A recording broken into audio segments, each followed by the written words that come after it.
وبرکاتہ.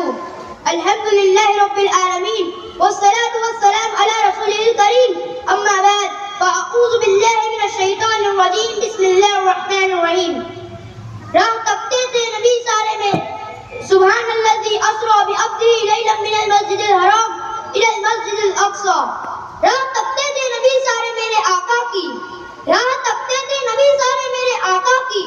ہم نے مانا ہے اقصی تیری شہرت ہے بہت. لفظ سبحان سے آغاز ہے جس آیت کا رب کے قرآن میں اقصی تیری شہرت ہے بہت. حاضرین کرام، میرے معزز و مکرم مہمانان اعظام اور بزرگوں، آج فلسطین کی حالت دیکھ کر دل خون کے آنسو روتا ہے. لاکھوں مسلمان شہید ہو چکے ہیں، لاکھوں مسلمان بے گھر ہو چکے ہیں. ہر طرف معصوم بچوں کی لاشیں ہیں. کہتے ہیں کاغذ کی بناتا تھا جو کشتیاں، ہاتھوں سے اپنے پاٹ لگاتا تھا جو کشتیاں، بچہ ملا ہے آج موت کے ساحل پہ کئی جو پانیوں میں بناتا تھا کشتیاں. وہ بچی کیسے اور کیوں کر جیے جو ڈاکٹر بننے کا خواب دیکھتی رہی، مگر اس کے گھر، اس کے اسکول اور اس کے خاندان کے ساتھ اس کے سپنے بھی ریزہ ریزہ ہو گئے. یہ چھوڑیے، میں کس کس کو بیان کروں گا اور کس کس گھر کا دکھ سناؤں گا. یہاں تو سبھی بکھرا پڑا ہے.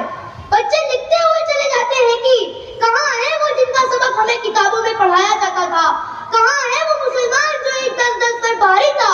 بیت المقدس کی دیواریں پکار رہی ہے، دیکھو مجھے بچانے کیا کوئی ایوبی نہیں آ رہا. آواز آتی ہے. اسلام امن کا سبق دیتا ہے. اب اسلام میں کوئی محمد بن قاسم پیدا نہیں ہوتا، اب اسلام میں کوئی صلاح الدین ایوبی نہیں آتا. اسلام امن کا سبق دیتا ہے. اب اسلام میں کوئی طارق بن زیاد ساحل پر کشتیاں نہیں چلاتا. 57 ملک پر ایسا وقت بھی آنا تھا کہ غیرت کا جنازہ اٹھ چکا ہے. اب کوئی پکار صلاح الدین ایوبی کو کہ ایوبی اٹھ قبر سے حال دیکھ اپنی مسجد اقصی کا، کہ ایوبی اٹھ قبر سے اسلام کی بیٹیاں پکار رہی ہیں. آج کل کے انسٹاگرام پر ناچنے والے نوجوان کیا جانے قربانیاں کیا ہوتی ہیں. عزم ایوبی کا، تاریخ کا جگر یاد کرو، حوصلہ قاسم و جنگی کا ہنر یاد کرو، ولولائے فاتح خیبر کا یاد کرو، کفر قدموں میں تھا کل زیر و زبر یاد کرو. حاضرین کرام، یہ سرزمین فلسطین حاضرین کرام، یہ سرزمین دینی اور تاریخی لحاظ سے بڑی اہمیت کی حامل ہے. یہ سرزمین آسمانی پیغامات اور رسالتوں کا سر چشمہ رہی ہے. اس سرزمین پر اکثر انبیاء آئے. یہی وہ سرزمین ہے جہاں سے معراج کی ابتدا اور انتہا ہوئی ہے. یہ سرزمین محشر بھی ہے. اللہ تعالیٰ نے سرزمین فلسطین کو خیر و برکات والا زمین فرمایا ہے. یہ سرزمین فلسطین انبیاء کرام کا مسکن رہی ہے. یہ سرزمین فلسطین مسلمانوں کے لیے نہایت ہی مقدس ہے. پیارے اللہ کے پیارے سبھی آئے تھے یہاں. رب کے نبیوں سے اے اقصی تیری نسبت ہے بہت. ہمیں محبوب ہے اے اقصی و فلسطین ذرا. یہ اعلان ہے میرا اے فلسطین تجھ سے محبت ہے بہت. ممکن ہی نہیں تیرے نام کو مٹانا اے اقصی، ممکن ہی نہیں تیرے نام کو مٹانا اے اقصی. سوالاخ نبیوں کی لاڈلی ہے تو. محترم حاضرین کرام، لیکن افسوس کے اس مقدس اور پاک سرزمین پر ناپاک قدم اپنا قبضہ جمانے کے لیے ہر ممکن کوشش کر رہے ہیں.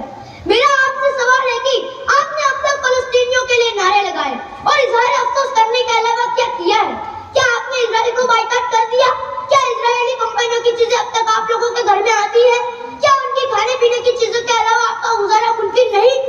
باتیں تو ہر کوئی کرتا ہے، اظہار افسوس تو سب کو کرنا آتا ہے، مگر پتہ تو تب چلتا ہے جب امتحان کا وقت آتا ہے اور لوگ سوال اٹھاتے ہیں کہ ایک ہی کرنے سے کیا ہوتا ہے، مگر ہر قطرہ قطرہ مل کر ہی دریا بنتا ہے. آپ دوسروں کو چھوڑے، آپ اپنا بتائیں، کیا آپ کا ضمیر گوارا کرتا ہے کہ آپ کے دیے گئے پیسوں سے ان معصوم فلسطینیوں کے لیے بمبو اور بارود خریدے جائے، ان کی لاشیں گرائی جائے جو کل آپ اس نبی صلی اللہ علیہ وسلم کے سامنے جو آپ کے لیے پوری زندگی روتے رہے؟ کس منہ سے جاؤ گے؟ آپ نے خدا کو اپنا جواب دینا ہے، آپ نے اپنا حساب خود دینا ہے. یہ سرزمین فلسطین انبیاء کرام کا مسکن رہی ہے. یہ سرزمین فلسطین مسلمانوں کے لیے نہایت ہی مقدس ہے.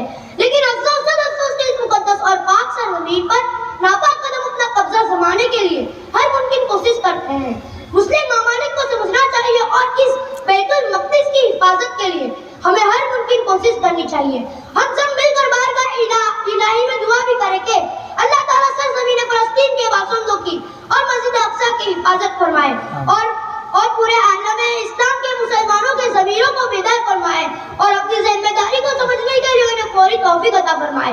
ہمیں معلوم ہے اے اقصیٰ تیرا درد کیسا ہے، مجھے جینے نہیں دیتا، مجھے سونے نہیں دیتا. میں جب صحن قدس دیکھوں وہاں کی بے بسی مجھے کئی بہروں رکھتی ہے، کئی بہروں جگاتی ہے. میری یہ مسجد اقصیٰ تیرے غمنے کے نیچے یہودی کو کھڑا دیکھوں تو کلیجہ منہ کو آتا ہے مگر کچھ کر نہیں پاتا. آ مسجد اقصیٰ. وآخر دعوانا ان الحمد للہ رب العالمین.